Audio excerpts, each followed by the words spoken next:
우리 표와 캠페인 같이 하겠습니다. 복음의 사람 예배자로 살게 하소서. 우리는 가정의 예배자입니다. 우리는 영적 예배자입니다. 우리는 삶의 예배자입니다. 네. 이번 주 묵상 말씀 요한계시록 21장 2절 우리 세 번 같이 합니다. 또 내가 보매 거룩한 성 새 예루살렘이 하나님께로부터 하늘에서 내려오니 그 준비한 것이 신부가 남편을 위하여 단장한 것 같더라. 또 내가 보매 거룩한 성 새 예루살렘이 하나님께로부터 하늘에서 내려오니 그 준비한 것이 신부가 남편을 위하여 단장한 것 같더라. 또 내가 보매 거룩한 성 새 예루살렘이 하나님께로부터 하늘에서 내려오니 그 준비한 것이 신부가 남편을 위하여 단장한 것 같더라. 아멘. 하나님께서 이 아침에 우리에게 주시는 말씀은 열왕기상 2장 36절에서 46절까지 말씀입니다. 오늘 본문을 통해서 심의의 교훈이란 제목으로 말씀의 은혜를 같이 나누겠습니다. 여러분, 사람은 다 똑똑한 것 같으면서도 또 미련하고 어리석을 때가 많습니다.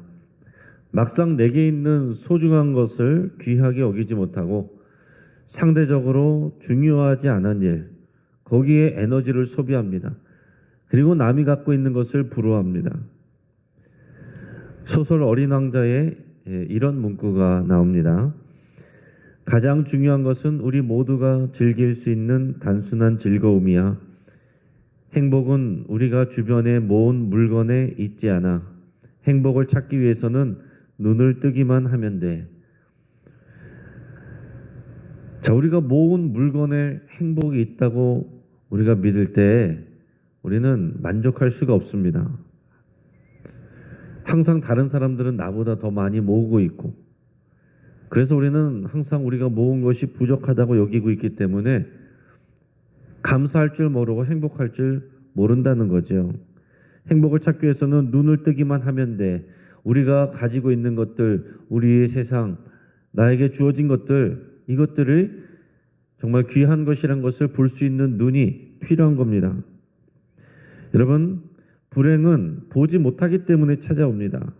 우리에게 있는 사람, 우리에게 있는 건강, 우리에게 있는 생명, 우리가 갖고 있는 이 소유한 것들, 이 소중함을 우리가 보지 못하기 때문에 불행해지는 것입니다. 반대로 행복은 우리에게 주어진 것들의 가치를 볼 수 있을 때 우리에게 누려지게 됩니다. 우리에게 주어진 것들을 볼 수 있으면 감사할 수 있게 되고, 감사할 수 있으면 행복해지게 됩니다. 솔로몬 왕은 반역을 도모했던 아도니아를 처단한 후에 또 다윗 왕을 배신하고 반역에 동조했던 제사장 아비아다를 파면했습니다. 그리고 다윗 왕조의 치명적인 근심거리가 되었던 군사령관 요압도 처리했습니다. 이제 남은 사람이 한 명 있어요. 그 사람이 누구냐면 바로 심의입니다. 다윗 왕은 솔로몬에게서 한 유언에서 심의에 대해서 특별히 언급하면서 그를 지혜롭게 처리해야 된다라고 당부를 했습니다. 그만큼 다윗에게 있어서도 큰 아픔이 됐던 사람이고, 그리고 앞으로 솔로몬이 이끌어갈 나라에서도 위험한 인물이 될 수 있는 사람이기 때문에 특별히 당부를 했던 것입니다. 그래서 오늘 우리는 심의의 이야기를 통해서 우리가 반면교사를 삼아야 되겠습니다. 심의의 어리석음이 우리 삶에서 언제든지 반복될 수 있기 때문에 심의의 모습을 우리가 잘 살펴볼 수 있길 바랍니다. 여러분, 심의가 어떤 사람입니까? 심의는 사울 왕의 친족이에요. 그러니까 사울 왕은 베냐민 지파고 심의도 베냐민 지파 사람입니다. 그래서 다윗 왕에게, 다윗이 힘을 얻고 사람들에게 인기를 얻을 때 악감정을 가졌던 사람입니다. 그리고 베냐민 영내에 속하는 바후림이라고 하는 곳에서 살고 있습니다. 한참 예전에 이 다윗과 부하들이 압살롬의 반역으로 인해서 피신할 때 요단강을 건넜습니다. 그리고 예루살렘에서 바후림이라는 곳에 이 시므이가 사는 동네에 도착하게 됐을 때에 시므이가 나와서 왕이었던 그 다윗과 무리에게 돌을 던졌습니다. 악독한 말로 저주를 퍼부었습니다. 그러면서 시므이가 다윗에게 멀리서 뭐라고 그랬냐면 다윗이 사울의 집안에 피를 흘려서 왕좌를 빼앗았다 이렇게 말했습니다. 사실이 아니죠. 사실이 아닌 말로 다윗이 사울의 집안에 피를 흘려 왕자를 억지로 빼앗은 것처럼 이렇게 모함해서 말했습니다. 그리고 하나님께서 압살롬을 통해 다윗의 나라를 빼앗은 것이다. 자업자득이다. 이렇게 얘기를 하는 겁니다. 지금 압살롬의 반역 때문에 지금 피난하고 있는 다윗 왕에게 이런 말은 너무나도 무리한 일이고 그리고 너무나도 속상한 말이죠. 이런 시므이의 주장은 사실이 아닙니다. 억측이고 모함입니다. 신앙적인 말도 아닙니다. 그럼 보통 사람이라면 다윗의 입장에서 어떻겠어요? 너무나도 화가 나는 일이고 분노에 찰 수밖에 없는 상황입니다. 그것은 사실이 아니고 지금 상처받고 고통받고 있는 이 다윗에게 할 소리인가? 그렇게 분노에 차고 얼마든지 다윗을 따르는 수하들이 있었기 때문에 말만 하면은 바로 처단할 수 있는 상황이었어요. 그러나 다윗은 그때 인내했습니다. 아무런 반응도 하지 않았습니다. 오히려 다윗의 부하들이 당장 내려가서 저 사람을 쳐 죽이겠다라고 그랬는데 다윗이 하지 말라고 그랬습니다. 오히려 시므이의 입에서 나온 말을 하나님의 음성으로 들으면서 자기 자신을 반성하고 성찰했어요. 그러면서 다만 시므이 때문에 고통당하는 자신을 하나님께서 긍휼히 여겨달라고 그렇게 기도를 했습니다. 그러면서 또한 저 시므이의 저주를 하나님께서 선으로 바꿔주시기를 그렇게 기도했습니다. 여러분 이것이 다윗이 하나님께 선택받은 이유이고 하나님께서 그를 사랑하시는 그런 이유가 되는 모습이에요. 여러분 이게 성숙한 신앙인의 모습입니다. 하나님이 있기 때문에 사람들의 말에 금방금방 화를 내고 거기에 반응하고 사람을 이기려고 들고 그러지 않는다는 것입니다. 사실이 아닌 말에서도 그 안에서도 내게 주시는 하나님의 음성으로 생각하고 그 안에서 내게 주신 하나님의 메시지를 들으려고 하고 또 나의 모든 상황을 내 손으로 내가 처단하려고 복수하려고 안갚음하려고 그러는 것이 아니라 하나님의 손에 맡겨드리고 하나님이 나를 긍휼히 여겨주시고 하나님이 나를 아시니까 내가 잘못한 것에 대해서는 하나님 내가 반성하게 하시고 내가 의롭고 정직하게 행한 것에 대해서는 하나님께서 나를 긍휼히 여겨주셔서 저의 잘못된 저주의 말을 선으로 바꿔주십시오. 하나님의 손에 모든 것을 맡기며 기도했다라는 얘기입니다. 여러분 우리가 하나님의 손에 맡겨드려야 하나님이 역사하십니다. 내가 처리하려고 그러면 하나님께서 가만히 계시죠. 하나님이 간섭하시지 않습니다. 하나님의 손에 맡겨드려야 하나님이 일하시는 겁니다. 시간이 지나서 압살롬의 반역이 실패로 돌아가고 다윗과 일행은 다시 예루살렘으로 복귀했습니다. 근데 그때 이 교활한 시므이가 지금 대세가 다시 다윗에게로 기울었다는 것을 알고서 제일 먼저 나와가지고 다윗의 일행을 맞이했습니다. 그야말로 간사한 사람, 그야말로 정치적인 사람이죠. 근데 그때 베냐민 사람 1000명을 소집해서 데리고 나왔어요. 그러니까 시므이란 사람이 함부로 할 수 있는 사람이 아닙니다. 그 베냐민 지파에서 굉장히 영향력 있는 사람인 거예요. 저 지금 다윗을 맞으러 나오는데 지금 잔뜩 엎드리면서 조아리면서 나오는데 그냥 나오는 것이 아니고 베냐민 사람 1000명을 데리고 나왔어요. 시므이는 자신이 지금 살기 위해서 다윗에게 머리를 조아리면서 동시에 내가 이만큼 베냐민 지파에 영향력이 있다는 것을 또 보여주는 것이기도 한 겁니다. 그러면서 언제든지 다윗의 상황이 나빠지면 쉽게 등 돌리고 배신할 수 있는 위험 인물이라는 것을 우리는 거기서 우리가 확인할 수가 있는 겁니다. 하지만 다윗이 또 정치적인 입장에서 봤을 때도 함부로 대할 수는 없습니다. 베냐민 지파에 대한 영향이 있기 때문에 베냐민 지파는 다윗 사울 왕에게 속한 지파이고 다윗 왕에 대해서 좋은 마음을 가진 사람도 있겠지만은 서운한 마음, 자신들의 기득권을 빼앗긴 사람들도 있기 때문에 그들을 다 포용을 해야 되거든요. 나라를 하나 되고 또 전국을 이끌어가기 위해서는 베냐민 지파를 끌어가야 되고 베냐민 지파에 이렇게 영향력 있는 시므이를 품어야 된다는 얘기입니다. 그래서 다윗은 그의 평생에 시므이를 품었습니다. 하지만 이 사람은 언제든지 또 왕의 자리가 위태해지면은 등 돌릴 수 있는 사람이고 또 뒤통수를 칠 수 있는 사람이다라는 얘기예요. 그래서 다윗이 유언할 때 솔로몬에게 그에 대해서 특별히 주의를 당부하고 지혜롭게 처리하라 이런 당부를 솔로몬에게 남겼다라는 얘기예요. 반역했던 인물들을 처단했던 솔로몬 왕은 이제 그 시므에게 기회를 줍니다. 오늘 본문 말씀 36절에서 38절 36절에서 38절까지 말씀을 같이 읽겠습니다. 왕이 사람을 보내어 시므이를 불러서 이르되 너는 예루살렘에서 너를 위하여 집을 짓고 거기서 살고 어디든지 나가지 말라. 너는 분명히 알라. 네가 나가서 기드론 시내를 건너는 날에는 반드시 죽임을 당하리니 내 피가 내 머리로 돌아가리라. 시므이가 왕께 대답하되 이 말씀이 좋사오니 내 주 왕의 말씀대로 종이 그리하겠나이다 하고 이에 날이 오래도록 예루살렘에 머무니라. 아멘. 자, 지금 솔로몬 왕은 시므이에게 살 기회를 주고 있습니다. 근데 그 대신 조건이 있어요. 그게 뭐냐면 지금 시므이가 베냐민 지파 영내에 있는 바후림이란 곳에서 살고 있는데 거기서 살지 말고 이사 와서 내가 있는 예루살렘에서 살아라. 이렇게 얘기를 하는 겁니다.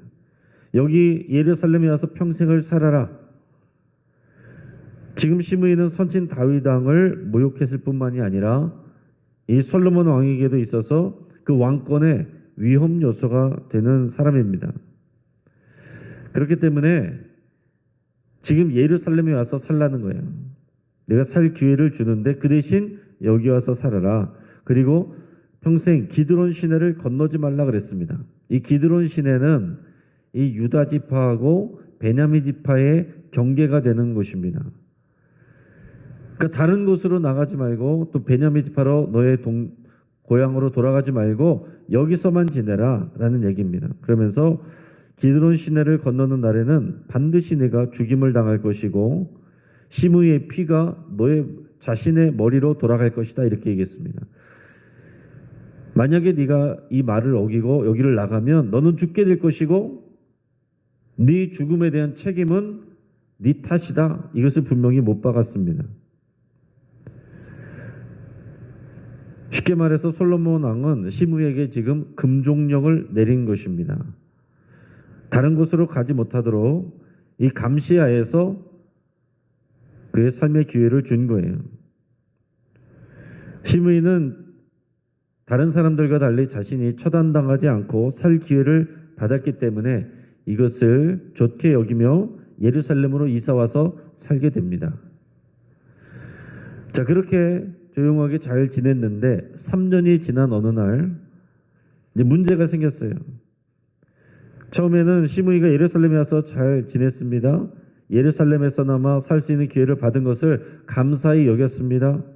근데 시간이 지나면서 감사한 마음은 사라지고 당연하게 여기게 됐어요. 그래서 솔로몬 왕이 내건 조건을 점점 가볍게 여기게 됐습니다. 자, 어느 날 문제가 생겼는데 시므이의 집안에서 일하는 종 두 사람이 도망가는 일이 생겼습니다. 자, 시므이는 집안에 적어도 20명 이상의 종을 거느린 부자였습니다. 그 당시 종은요, 이 고대 근동 지역에서 종은 주인에게 있어서 재산이에요. 지금 재산이 축락하게 생긴 겁니다. 그래서 그 종들이 블레셋 지역의 가드 왕 아기스에게로 도망갔습니다. 그것은 당연히 예루살렘을 벗어나는 지역이기 때문에 시므이는 가면 안 됩니다. 차라리 사람을 보내서 잡아오라 그러면 되는데 시므이가 아무런 생각 없이 가드 지역으로 가서 자신의 종들을 잡아왔어요. 그리고 누군가 이 사실을 왕에게 보고를 했습니다. 이 얘기를 듣고 솔로몬이 시므이를 불러서 문책하게 됩니다. 자, 오늘 본문의 42절에서 46절까지 말씀을 같이 읽습니다. 왕이 사람을 보내어 시므이를 불러서 이르되 내가 너에게 여호와를 두고 맹세하게 하고 경고하여 이르기를 너는 분명히 알라. 내가 밖으로 나가서 어디든지 가는 날에는 죽임을 당하리라 하지 아니하였느냐. 너도 내게 말하기를 내가 들은 말씀이 좋으니라 하였거늘 네가 어찌하여 여호와를 두고 한 맹세와 내가 내게 이른 명령을 지키지 아니하였느냐. 왕이 또 시므에게 이르되 네가 네 마음으로 아는 모든 악 곧 내 아버지에게 행한 바를 네가 스스로 아나니 여호와께서 네 악을 네 머리로 돌려보내시리라. 그러나 솔로몬 왕은 복을 받고 다윗의 왕위는 영원히 여호와 앞에서 견고히 서리라 하고 여호야다의 아들 분하에게 명령하매 그가 나가서 시므이를 치니 그가 죽은지라. 이에 나라가 솔로몬의 손에 견고하여 지니라. 아멘. 자, 솔로몬 왕의 말에 따르면 솔로몬은 시므에게 예루살렘을 벗어나지 말라고 말할 때에 분명히 여호와 하나님의 이름을 두고 맹세하게 하였다 그랬습니다. 근데 시므이가 이것을 다 좋게 여기고 그것을 다 따랐습니다. 근데 그것을 어겼어요. 이것은 여호와 하나님을 무시한 처사고 그리고 왕의 명령을 어긴 행동입니다. 그때 분명히 너는 분명히 알라. 네가 밖으로 나가서 어디든지 가는 날에는 죽임을 당하리라. 안 그러면 너의 피가 네 머리로 돌아갈 것이다. 너의 책임이다. 분명히 이렇게 말했음에도 불구하고 그것을 어겨버렸다라는 얘기입니다. 그리고 더 나가서 얘기할 때 그리고 네가 분명히 아는 것은 나의 선친 다윗 왕에게 행한 악한 일을 네가 스스로 알고 있다. 이렇게 말하면서 오늘 하나님께서 너의 잘못에 대해서 너의 피를 너에게 돌아가게 하고 이 왕권과 이 왕조와는 전혀 너의 피가 상관이 없다. 책임이 없다. 너는 네 죄 때문에 네가 어긴 일 때문에 죽임을 당하는 것이다.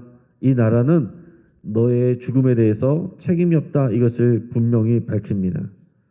그리고서 자신의 군사령관인 분하야를 보내서 그를 처단하게 해요.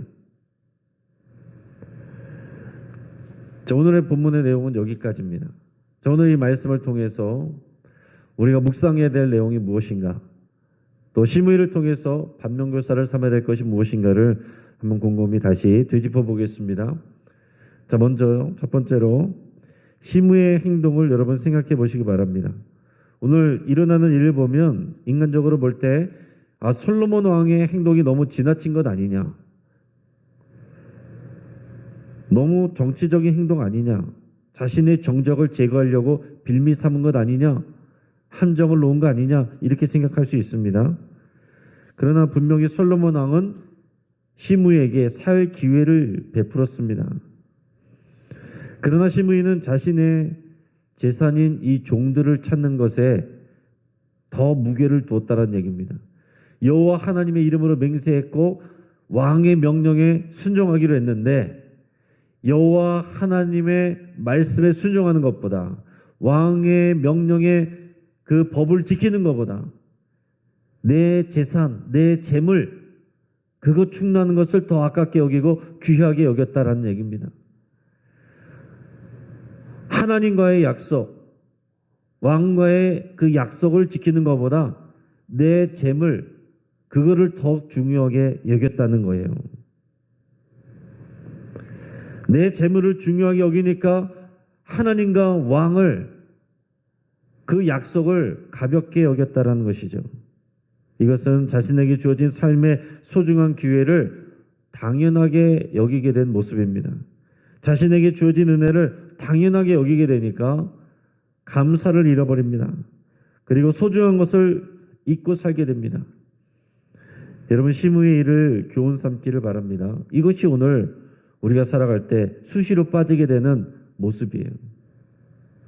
내가 받은 것들, 하나님이 주신 것들 당연하게 여기고 우리가 하나님과의 언약 관계 안에서 살아가는 것임을 잊어버리고 당장의 내 재물 이게 소중하게 여겨져서 거기에 맞춰서 살게 되는 모습이 우리들의 모습일 수 있다라는 사실입니다. 오늘 시므의 모습이 우리의 모습이 아닌지 돌아볼 수 있길 바랍니다. 자, 두 번째로 시므의 처벌은 인간적으로 보면 솔로몬의 정치적 행동으로 볼 수 있습니다. 그러나 영적으로 보면 이것은 다윗 언약에 대한 하나님의 신실한 섭리예요. 오늘 본문의 마지막에 뭐라고 마무리하고 있습니까? 이에 나라가 솔로몬의 손에 견고하여 지니라. 지금 이 열왕기상을 쓰는 사람이 이 말을 붙인 것은 그렇게 평가를 하는 것입니다. 이것을 신앙적인 그 관점 안에서 평가를 하는 거예요. 그리고 그 상황도 또 정치적인 상황도 실제로 그렇게 얘기하는 거죠. 정치적인 상황으로 보면 정적이 제거됐으니까 나라가 평안해진 것이고요. 그러나 더 큰 눈으로 보면 하나님의 섭리 입장에서 보면 하나님께서 이 다윗의 왕조를 영원하게 하겠다고 그랬고 그리고 이 왕권을 튼튼하게 하겠다고 하신 다윗 언약에 대해서 하나님이 지금 신실하게 일하고 계신다. 우리가 이렇게 볼 수 있다는 얘기입니다. 그리고 이것을 또 한편으로 보면 다윗의 기도에 대한 하나님의 신실한 응답이에요. 이미 다윗 왕은 죽고 없습니다. 근데 다윗 왕의 기도를 하나님께서 다 들어 응답하신 거다라는 얘기예요. 앞에서 말했던 것처럼 다윗은 시므에게 상처받았습니다. 모욕과 수치를 받았습니다. 그러나 자신의 손으로 처단하지 않고 화내지 않았어요. 하나님의 손에 맡겼습니다.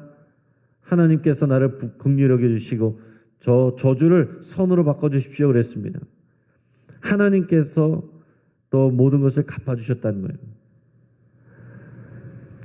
저주를 선으로 갚아주셔서 다윗의 왕권을 견고하게 하시고 그리고 다윗에게 행한 악한 일들을 하나님께서 갚아주셨다는 얘기죠. 권선징악의 일들로 하나님께서 다윗의 기도에 응답하셨다는 얘기입니다. 여러분 절대로 우리 손으로 복수하려고 하지 마시고 우리 손으로 안갚음하려고 하지 마시고 우리 분노를 다른 사람에게 표출하려고 하지 마시고 하나님께 그것을 토해내시고 하나님 손에 맡기기를 주의 이름으로 축복합니다. 그것이 믿음의 일이고 그래야 내가 살고 우리의 가정이 살고 교회가 살고 나라가 사는 일입니다. 마지막 세 번째로 우리는 하나님이 일하시는 것을 믿음의 눈으로 볼 수 있어야 됩니다. 솔로몬의 나라가 견고해진 것은 하나님의 은혜예요. 인간적으로만 보면 솔로몬 왕이 정치를 잘하는 것이지만 정치 잘한다고 해서 나라가 안정되고 견고해지는 것이 아닙니다. 하나님께서 은혜 주시고 하나님께서 지켜주셔야 견고해지는 것입니다. 어느 특정한 사람이 잘한다라고 해서 뭔가 대단하게 나라가 영원할 것 같지만 그렇지 않다는 것입니다. 언제든지 사람은 부족한 것이 있고 넘어질 수 있습니다. 이 나라와 민족을 정말로 지켜주신 것은 하나님이십니다. 이 나라와 민족을 위해서 기도해야 되고 이 나라의 리더들을 위해서 기도해야 되고 이 나라가 또 이 사회가 우리의 공동체가 하나님이 통치하시는 하나님의 나라 되기를 우리가 꿈꾸고 늘 기도해야 되겠습니다. 같이 한번 기도하겠습니다. 그 말씀을 붙들고 함께 기도할 때 오늘 우리의 건강과 생명과 교회와 또 가족과 이웃들과 우리에게 맡겨진 일들에 대해서 여러분 감사하며 하나님께 기도할 수 있길 바랍니다. 우리가 당연하게 여기면 우리에게 주신 은혜들이 다 부담이고 우리가 불행한 이유가 될 수 있어요. 그러나 오늘 우리의 믿음의 고백으로 하나님께 주신 은혜임을 고백하고 감사하며 감사 제목으로 하나님께 올려드릴 수 있기 바랍니다. 또 욕심 때문에 하나님과 주의 말씀을 가볍게 여기고 있지 않은지 시므의 모습이 바로 내가 아닌지 오늘 돌아보면서 하나님 앞에 기도하시고 하나님보다 재물을 우리가 주인으로 섬겼다면 또 다른 것들을 주인으로 섬겼다면 하나님 앞에 회개하고 하나님 손에 맡겨드릴 수 있기 바랍니다. 또 하나님께서 신실하게 일하고 계시고 우리를 보호해 주심을 믿고 감사드릴 수 있기를 바랍니다. 또 우리에게 속상하게 한 사람들, 상처 준 사람들, 또 그들을 위해 오히려 축복하고 그들을 주님의 손에 맡긴다고 하나님께서 우리를 긍휼히 여겨주시고 또 모든 것을 선으로 바꿔주시기를 여러분 그렇게 기도할 수 있기 바랍니다. 여러분들의 가족을 축복하며 기도하실 때 사랑하는 가족들이 보이지 않는 하나님을 알고 예수님을 구주로 섬기는 믿음 갖기를 위해서 함께 기도하시고 오늘 저녁에 전세대 연합 찬양 기도회가 있습니다. 우리 이재국 목사님 강사 오셔서 또 귀한 은혜 나누실 텐데 우리 특별히 청소년 청년부와 함께 하는 오늘 금요 기도회에 우리 위해서 함께 기도하시고 우리 다음 세대 자녀 세대가 우리 어른들과 함께 하나님 앞에서 은혜 누리는 시간 될 수 있기를 여러분 기도하시고 참여하실 수 있길 바랍니다. 우리 선교를 위해서 우리 교회가 또 후원하는 선교사님들 여러분들이 또 아시는 또 선교사님들을 위해서 축복하며 함께 기도하겠습니다. 여러 가지 기도 제목과 여러분들 기도 제목 가지고 하나님 앞에 나갈 때 우리가 주여 한번 부르짖고 합심해서 함께 기도하겠습니다. 주여